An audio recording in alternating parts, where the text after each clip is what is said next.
Bismillahirrahmanirrahim. Assalamualaikum warahmatullahi wabarakatuh. Alhamdulillah, kita bersyukur kepada Allah Subhanahu wa taala, teman-teman Facebook yang dirahmati Allah Subhanahu wa taala, dengan mengucapkan alhamdulillahirabbil alamin, dan kita berselawat kepada baginda Nabi Muhammad sallallahu alaihi wasallam dengan berbanyak selawat. Allahumma sholli ala Muhammad wa ala ali Muhammad. Alhamdulillah, teman-teman Facebook yang dirahmati Allah Subhanahu wa taala, teman-teman yang berada di YouTube Keraton TV yang selama ini telah mengikuti channel kami. Alhamdulillah, kita berjumpa lagi di kesempatan yang berbahagia ini dalam kajian Kultum Kuliah 7 Menit yang berjudul Pintu Masuknya Setan dalam Tubuh Manusia. Alhamdulillah, sekarang saya berada di Benteng Surawalio. Ini salah satu benteng peninggalan bersejarah di Kota Babau, Sulawesi Tenggara. Dan ini adalah benteng, salah satu bentengnya, ada juga benteng besarnya insyaallah. Dan ini sudah dibugar sama pemerintah kota dan dibuat destinasi tempat wisata. Alhamdulillah, saya berada tepat di depan benteng Keraton Surawalio. Pada kesempatan ini, teman-teman Facebook yang dirahmati Allah Subhanahu wa taala, teman-teman YouTube yang dimuliakan Allah Subhanahu wa taala, saya akan mengupas tentang pintu-pintu masuk setan jin dalam tubuh manusia. Iya. Jadi teman-teman Facebook yang dirahmati Allah Subhanahu wa taala, Allah Subhanahu wa taala berfirman, "Wa nunazzilu minal Qur'ani ma huwa shifaa wa rahmatul lil mu'minin." Allah Subhanahu wa taala turunkan Al-Qur'an ke dunia ini adalah sebagai sifat penyembuh bagi segala penyakit medis maupun non medis. Alhamdulillah, kami bergerak di bidang dakwah tauhid ruqyah syar'iyyah yang berada di Kota Bau-Bau, Sulawesi Tenggara, punya kesempatan menyampaikan konten-konten dakwah agar supaya bisa bermanfaat untuk umat. Yang pertama yang kita harus tahu, kaum muslimin yang berbahagia, teman-teman Facebook yang dimuliakan Allah Subhanahu wa taala, pintu-pintu masuknya setan dalam tubuh manusia. Ya kita masuk, kita tahu posisi dan tempatnya, maka insya Allah kita akan dijaga Allah, kita akan menutup pintu itu, akhirnya setan tidak akan masuk dalam tubuh kita. Yang pertama yang kita harus antisipasi agar supaya setan jin tidak akan masuk dalam tubuh kita, yang pertama adalah pintu emosi.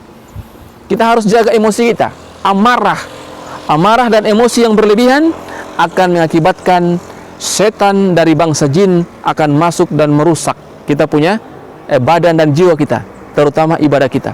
Maka pertahankanlah dengan kesabaran, tekankanlah emosi itu supaya tidak naik. Fitrahnya manusia emosi, tetapi tidak berlebihan. Kalau berlebihan, maka itu menandakan bahwa manusia tersebut telah diganggu oleh bangsa jin, setan dari bangsa jin. Yang kedua adalah pintu di mana orang itu berlebihan, kesedihan. Tadi emosi, yang kedua kesedihan. Ketika kita sedih yang berlebihan, maka akibatnya adalah setan dari bangsa jin akan masuk dan merusak kita punya badan dan jiwa melalui pintu kesedihan. Yang berikut, yang ketiga adalah berlebihan tertawa. Berlebihan dalam kegembiraan.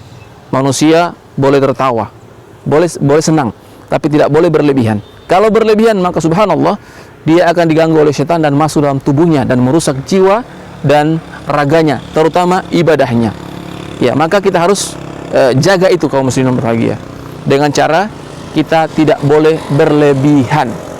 Dan yang berikut adalah ketakutan. Ketakutan secara fitrah manusia punya rasa takut.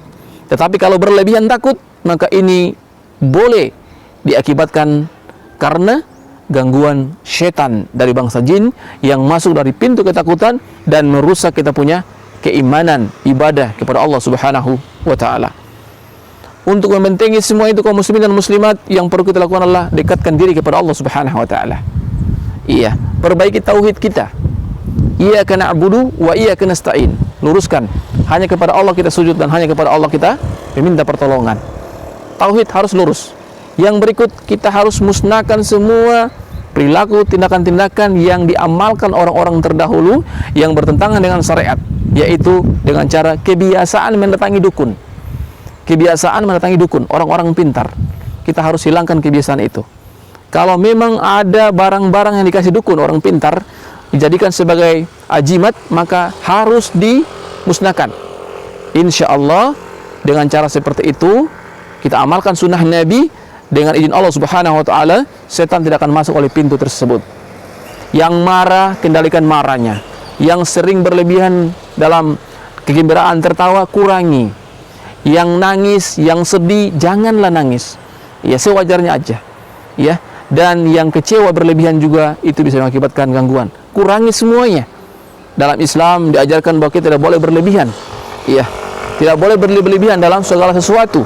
Karena itu akan membuat kita lalai, hati kita menjadi mati, dan itulah pintu syaitan masuk dalam tubuh manusia dan merusak kita punya keimanan kepada Allah Subhanahu wa taala. Maka daripada itu teman-teman Facebook, teman-teman YouTube yang dimuliakan Allah Subhanahu wa taala, marilah kita perbaiki tauhid kita, dekatkan diri kepada Allah Subhanahu wa taala dan lakukanlah sunnah Nabi. Ya, lakukanlah sunnah Nabi. Yang sakit saya doakan disembuhkan Allah Subhanahu wa taala, diangkat penyakitnya, yang kena sihir Allah hancurkan semua ikatan sihir dan gangguan jinnya, bisa beribadah kepada Allah Subhanahu wa taala dalam keadaan tenang, nyaman, dan bisa diterima amal ibadah kita dengan keridhaan Allah Subhanahu wa taala. Ya, alhamdulillah. Semoga kultum singkat ini bisa bermanfaat untuk kita sekalian, teman-teman YouTube yang menonton video ini. Karena intinya tujuan kami adalah dakwah tauhid, menegakkan kalimat tauhid di tanah Buton ini dan di seluruh Indonesia, bahkan seluruh dunia.